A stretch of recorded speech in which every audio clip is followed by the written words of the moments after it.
Welcome to the Family Office, planning for the people who matter most.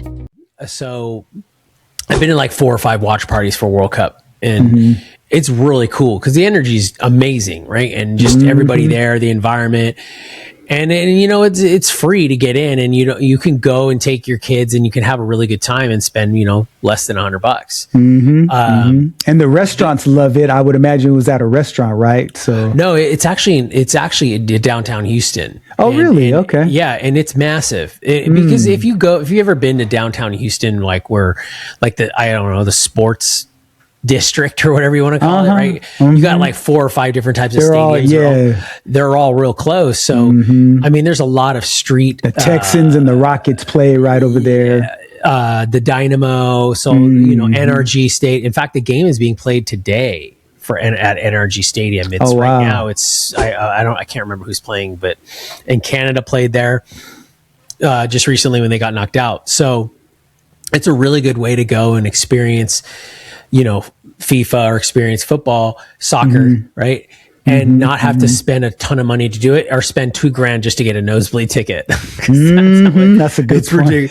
Right? It's ridiculous right now. I was watching some YouTube videos, and there's a lot of viral YouTube videos right now about the World Cup and Europeans talking about their experiences here in America.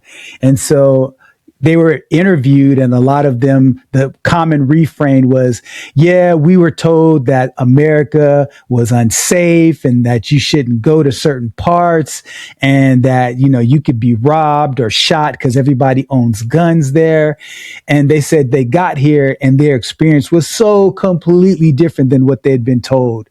And everything's super big. They were talking about the food size portions and how big our pizza slices are, and how big our nachos are, and how big our gas stations are, like Buc-ee's, and so have you ever been to a Buc-ee's? I've not been to a Buc-ee's. Next time you come out, I hear they're massive. You've got a Buc-ee's in Texas there. Do you? I didn't know that. The closest one to me is Katy or Madisonville. I'm like 30, 40 minutes from a Buc-ee's. Yeah. Okay, gotcha. Yeah, I've never been before, but seeing the videos, they're like Walmart's almost. And so it's like going to Disneyland. Yeah. So they went to Walmart and Costco as well. So it was just interesting to like things that we just take for granted, like how colorful our cereal is and how many options we have with our food. They were like, oh my gosh, like there's an entire row just for cereal. This is amazing. And so, it was really interesting because a few of them said, you know what, man, I can never go back to the food we eat, because a lot of them were eating Texas barbecue, and they were like, oh my gosh, this is like heaven. I'm having sex in my mouth. Like there were crazy things they were saying. They were like, I can never go back. And then one of the wives was saying, oh my gosh, honey, like, I'm sorry how badly I've been fixing food for you all these years. And he's like, wow. I don't know how we could ever go back to what we ate before having experienced this. And so it just goes to show, man, that a lot of times we take things for granted, like the beautiful parks and nature and like Yosemite and, all the national parks that we have. Whereas there, they have historical buildings and great architecture, but that just shows that different parts of the world just offers different elements of beauty and different cultures that one could appreciate, especially when you experience it new. So I think when you see that, because I've seen the same thing, and I'm sure a lot of people have, I don't know. It's just the way I think. And I immediately go to them and I go, what's the motive? Like, what was the motive behind, right? All of these politicians, because they say it a lot. They say, we shouldn't believe politicians. We shouldn't listen to them because they're saying all these horrible things about the U.S. and then the U.S. says these horrible, but in the reality, everybody comes and goes, wait a minute, this, and there's all this doom and gloom and there's this and there's fighting, but then they don't show all, and this is natural, obviously, but they don't show all the positive things like you're saying that are going on. So I immediately sit Len and I go, why are these world leaders talking? What's the agenda? Like why would they have a reason to trash talk and make people so afraid to look at America? And I think it's because it's like showing a kid something that they could have, but you don't really want them to see that they could have that yet, right? Like almost like when the villain keeps the superhero suppressed And it usually happens in like a family dynamic or a friend dynamic where the larger group of people or the people that are in power know that this person coming up has a lot of power and they're really extraordinary, but we're going to purposely subdue them and keep them down so that they don't realize what they are. And I think a lot of it, and this is just my hypothesis, is they don't want them to really know that this opportunities like this exist, but yet alone, besides that, the ability to get to this type of level exists. Mm-hmm. And they just can't provide it under the current construct that those countries operate under. They just can't. For various reasons. It's not just because they're inept and they can't do it, but they don't have, like, for example, the UK does not have the population base to create what the United States creates or the United States create or offers. Same with Germany, same with Netherlands, same with a lot of these European countries, a lot of South American countries. You just can't look at it and can do a straight apples to apples comparison and say, well, America's bad at. Well, yeah, we are, because we have a system that allows us to, but they don't have the logistical setting as well, land, opportunity to do those types of things. Does that make sense? Yes, I've got a great question for you to piggyback off of what you just said. Okay, here's the question.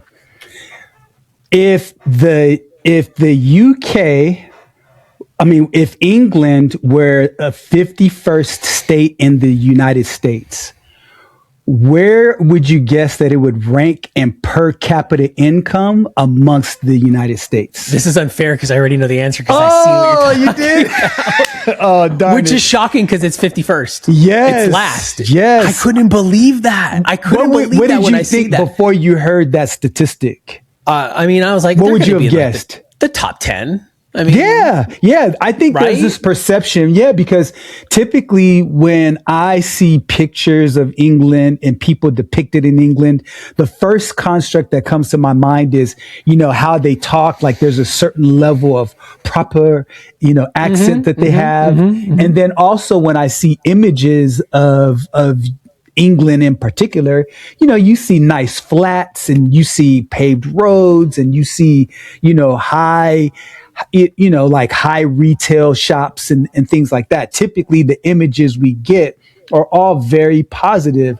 And so to find out that it just fell below Mississippi in per capita income, it's crazy, blew my mind. I would never have guessed that. I would have guessed that it was probably like the top quartile, Yeah, right. Not even below the 50th percentile. I wouldn't have guessed that at all. Further underscore then what I just said, where it's like, dude, the UK is per capita less than Mississippi. Like, yeah, because most people in America would say Mississippi, they're broke down there. Mississippi is a lot, because realistically, this is a common conversation, Len, and you probably know this better than I do. There is a common conversation or historical education, or however you want to label it, that goes part of it.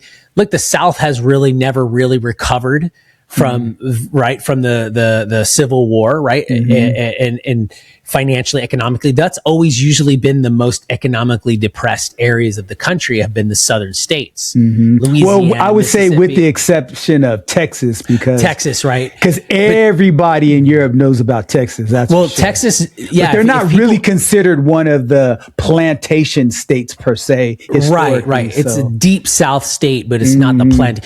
But you're right. To that point, when you go internationally and people say America, Texas is the most widely known part of America. And I think this is because Texas embodies the spirit the most, I think, of American freedom or individualism and leave me alone, come take it from me kind of deal. But I was shocked to think when I learned that stat. Do you think, Len, it has to do with the fact that because for the longest time, the control of the world was around that little square in London where Swift comes from, the banking and money and monetary policy, and the old world, the aristocrats, the Rockefeller, or not the Rothschilds, all that stuff, because London was the preemptive financial trade hub power. And still, even post World War II. Yeah. But even though still post World War II, the banking system, the financial system is still locked and tied to that UK thing and that partnership with America. But realistically, it's UK monetary policy and America's the muscle. That's really what it's been since post World War II. Do you think, Len, that because geography doesn't really matter as much as it used to, that the powers that be really don't even need London anymore geographically? They can do what they want to do from wherever in the world: Singapore, Luxembourg, Switzerland, America, New York. Because really, when you look at it, New York is becoming that now. New York is on that path. Yeah. So do you think that geography doesn't play a role with those types of guys? Because why would you let London fall or UK fall to such a crazy stat? Like, that's gnarly to me to think that way. That's a massive country. I don't know what role geography plays, but what I believe it is an economic system, because if you look historically between England and the United States, one of their big reasons to rise was the Industrial Revolution. It really gave rise in both places. And then what happened is when the war hit, then a large amount of England and the United Kingdom were destroyed by war. And so America was left untouched. And so because of that, that's the reason why there was such a discrepancy. And then I would say the extra layer on top of that is that manufacturing still stayed strong in the United States, where it started to decline in the UK. And I would say because of the aristocracy and a real movement towards socialism and big government, and there was less innovation that took place. And so because there was less innovation that happened, then the disparity became even more. So whereas geography played a major role in the United States taking the number one spot, I think the system of free enterprise and a purer form of capitalism is one of the reasons why the discrepancy became even more pronounced. So basically, their industrial base and their innovative base was just completely hollowed out, and you don't. And government blew up because who cares? If you're an investor, you can go invest and take that money anywhere. You don't. That's need exactly London, right. You don't even need London. You can live in the nicest part of London and make your money outside of that country. So it really doesn't matter. But who really? Because remember, back in the '80s, it was like, oh, London town, we're going to go to London. It was great. Now it's like nobody wants to go there. And the prices are really high, and it's the weather. I mean, I definitely, it's a beautiful place. I mean, there's so many, beautiful architectural places to visit and all of that. So I don't poo on England at all, but so economically it's just, they can't compete. Good. Yeah. So we said we weren't going to talk about Iran and Iraq today, but I have to break up a pretty interesting story here. Two things. And then we could chalk it up. Okay. Have you ever seen the movie Not Without My Daughter with Sally Field? It's like from 1980 or 1991 or maybe something like that, early 90s. I didn't see that one. I don't think so. So you ought to go watch it. Not Without My Daughter. You can watch it on Amazon Prime. Okay. It came out in 1991. It's got Sally Field in it, and it's got the other guy that played Dr. Octopus. Or Dr. Octopus in one of the Spider-Man movies. You know what I'm talking about? Okay. Yes, I know exactly. Alfred Molina. Okay. So it's based on a true story. Okay. And basically what it's about is it's 1984. And this Iranian-born Muslim doctor who's in America with his family, living in Michigan. How crazy is it's just so crazy, Len. I see a setup coming. By the way, very successful. I mean, Len, if you look, when you watch the movie and you see the house they live in the 80s, 1984, you go, bro, they're rich, dude. Like, they're rich. Because you see it and you're like, dude, they're rich. And anyways, successful there. He, for whatever reason, there's a lot of family tension and this and phone calls and some racial stuff that happens to him at work. But either way, he says, look, I want to go visit in Iran, my family. This is 1984. Okay.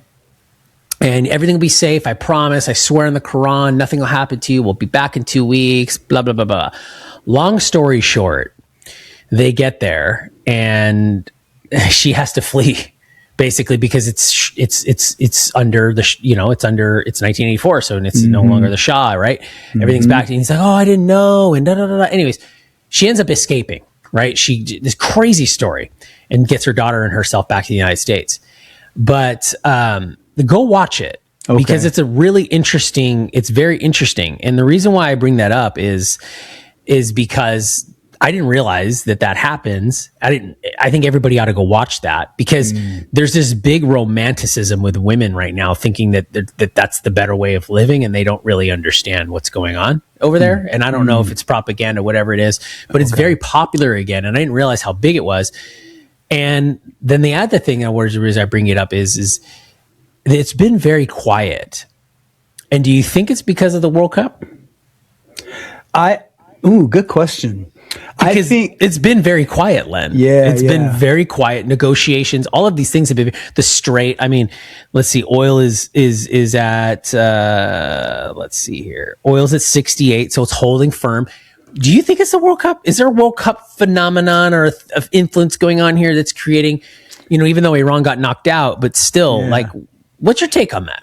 Well, I haven't really given it much thought, but just knee-jerking my response, I believe that it goes back to what I said before, which is they're looking to buy time. They're looking to re-up their stockpiles. They're looking to, reestablish their next move, because I believe they believe that over the course of these next 50 days, let's call it, for the negotiation time, that the United States isn't going to abide to what it is that they want. And these talks are going to eventually fall over and go back to the way it was at the beginning part of the war.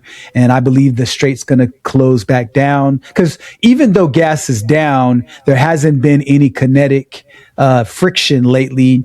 The strait is still kind of at a, it's not moving as efficiently before. It's not moving 20% of the oil like it used to, but it's getting better. So I'm not trying to, stick to my side. I think the calm is just because both sides, like Trump wants out of it. We want nothing to do with that war. And Iran is saying, let's go ahead and let's quietly do what we're going to do. Because remember, they just had the funeral a couple of days ago. Like Saturday. I want to say it was on July 4th. Yeah. And so when you see the 5 caskets there were 9 million people, estimates between 2 and 9 million people at the ceremony. And so, there were a lot of people, saying death to America. So it's interesting, while there isn't any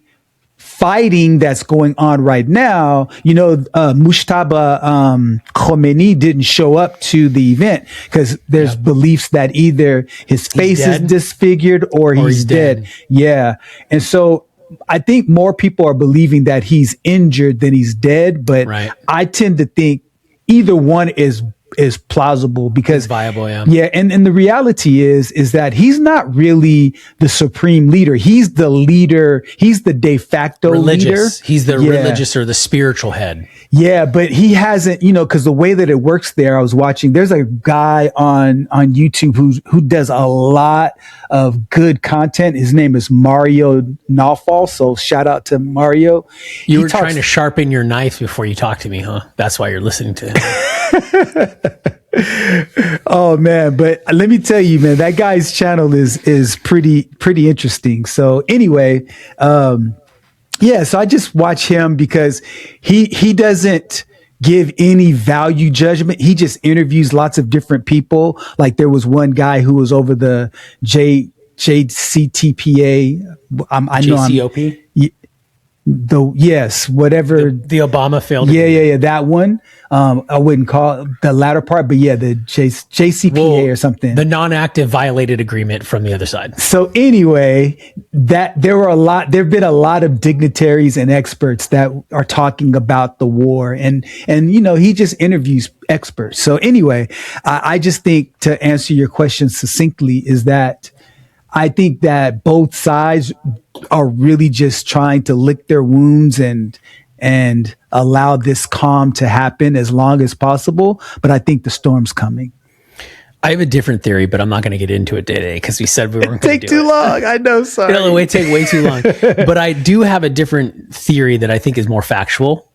I'll throw that at the end there. Okay. All right. Man, you got to do that now. Throw it out now. That'll become more factual as the time over goes time. on. Got it. Over time. So it's still an opinion then. Oh, it is, but I think that the cards are definitely stacked in my favor because look, I mean, Qatar and all these guys are already figuring out ways to push oil without having to use the Strait. That is a fact. So it's only a matter of time before the only supposed leverage point that these guys think they have, because the reality is that Strait's going to be completely useless in the next 10 years because it's going to be circumvented. It's going to take a while, though. It's going to take a while. And I think the long game, Len, and the waiting game is not just Iran's favor. I think it also is in the U.S.'s favor. Because and I know that that's contrary to a lot of people's thinking because midterms and all of those different things. But if you alleviate the pressure, the things that affect people on a daily basis, which is, i.e., the price of gas, no one cares. No one cares what's going on, and no one really wants to know what's going on. And guess what? They're distracted by the World Cup right now, so no one's talking about it. I believe both of even though we may have a different premise and our outcomes that we believe will be different.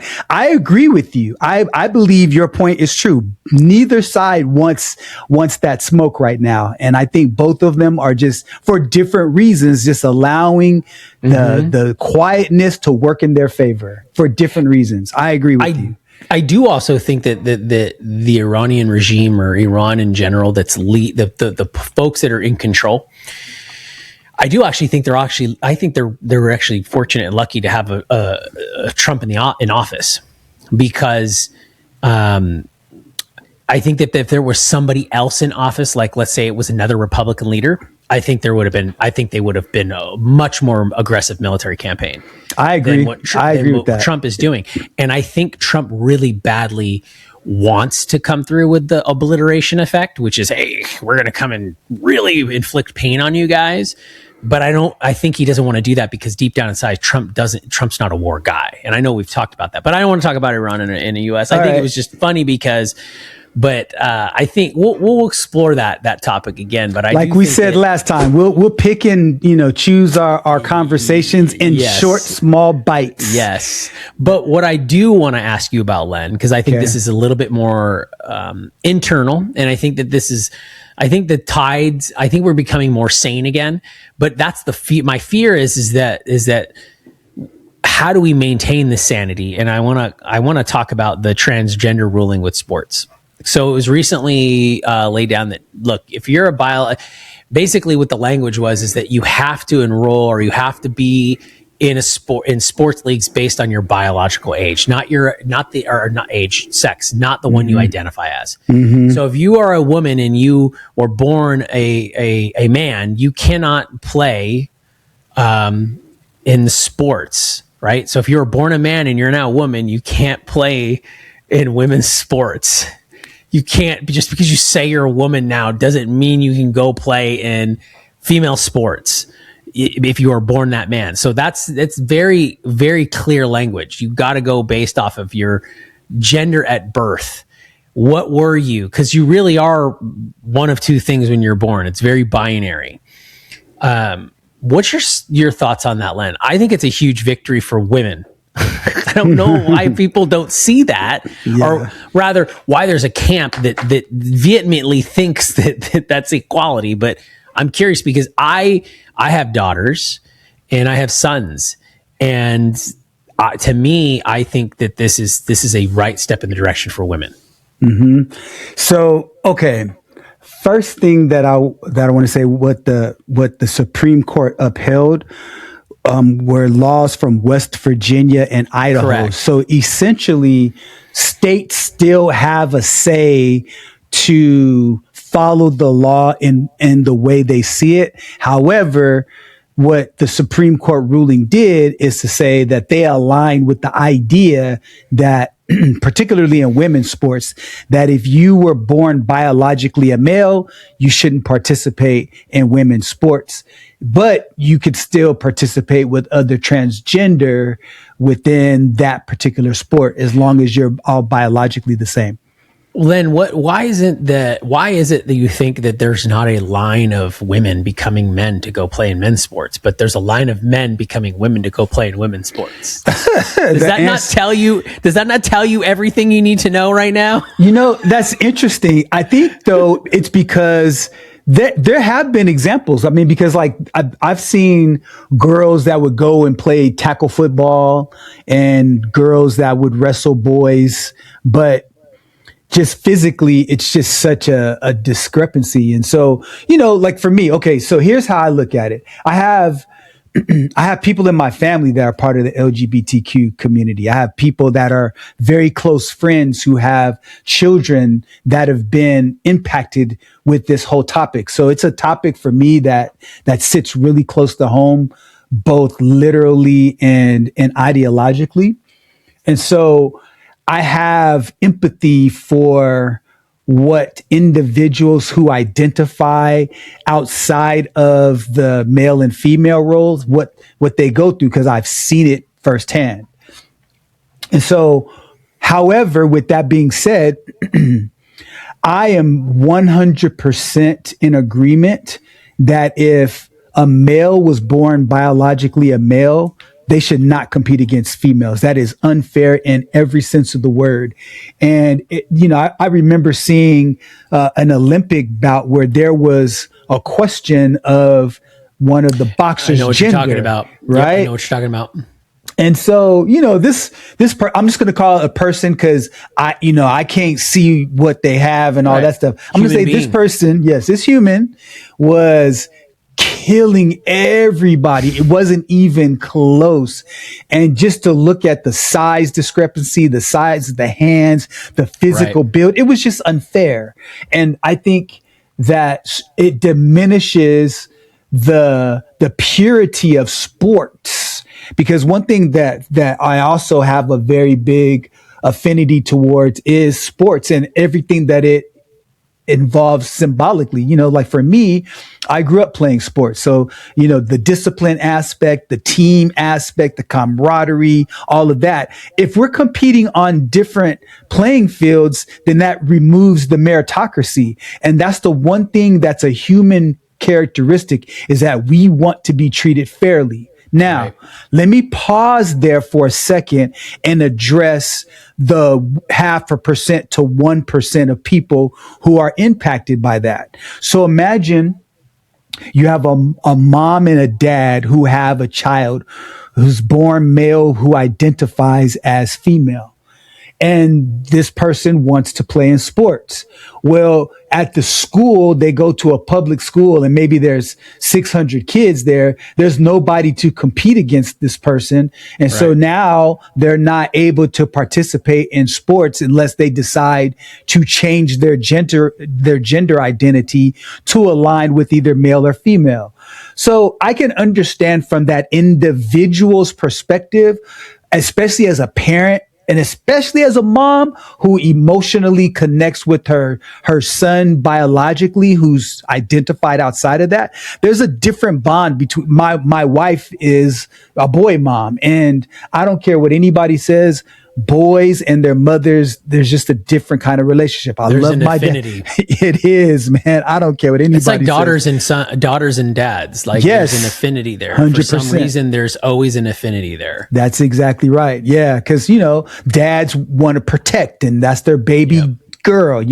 Moms want to protect. Girls want to be protected. They draw that, and boys want to be nurtured, and moms nurture. Exactly. So that dynamic is still there. It's biologically still there. So I can understand a mom's desire to advocate for her child, right? But it's still the overall perspective that I bring to the table is that if you're a biological male, you cannot compete against biological females.